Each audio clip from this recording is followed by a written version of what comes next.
Davidka Square. Oren also wanted me to pinpoint on this place because it has also an historical sense.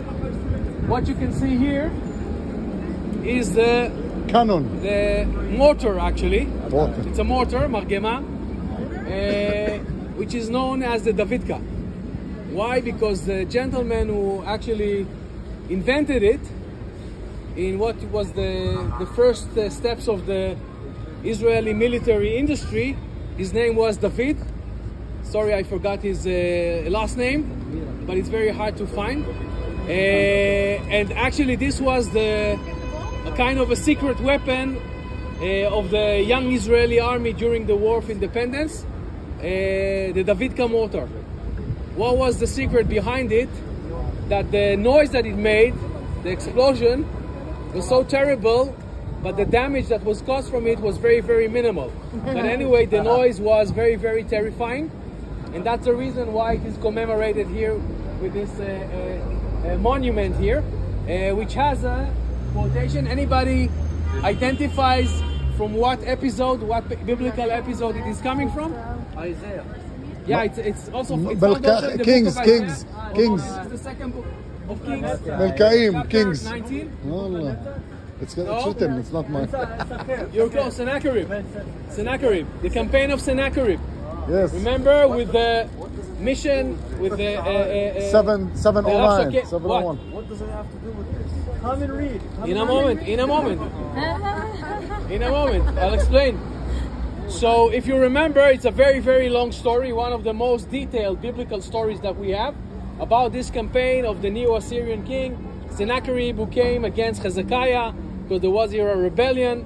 And then we have a complete story where when Sennacherib is sending 3 of his major officials to Jerusalem, to Hezekiah, among them a Hebrew-speaking officer, the Rab Shakeh, and he's boasting and he's trying to convince the people in Jerusalem, the besieged city, to surrender, to open the gate. It's a very, very interesting thing. If you want, one day when you're going to become an official tour guide, I'm giving a special tour guiding training in the Bible Lands Museum about the Sennacherib campaign. And this quotation is actually coming from one of the answers that the man of God, Isaiah, son of Amos, is giving to the Rab Shakeh. And he's telling him that the king is going to hear a rumor and go back, and he's going to be killed. What actually eventually happened. The only problem is that it happened 20 years later. But that is what the biblical order wanted to show, that this king that came, this arrogant king that came and actually spoke against the God of Israel, actually was punished.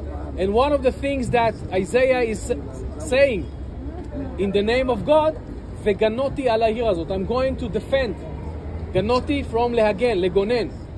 I'm going to defend this city. So actually the monument is using the biblical text in order to show how the Davidka was actually used in order to defend a Jewish Jerusalem during the War of Independence. Okay, and it's here again with a symbolic lion of Jerusalem, symbolizing the strength of the city and the resistance of the city. Okay, so that's the story behind the Davidka. Where can you find another Davidka in Israel? In Tzfat. Okay, there's a similar story over there that the Davidka was used there. So near the academic college of Tzfat, there is the Davidka square of Tzfat. You can see a similar mortar.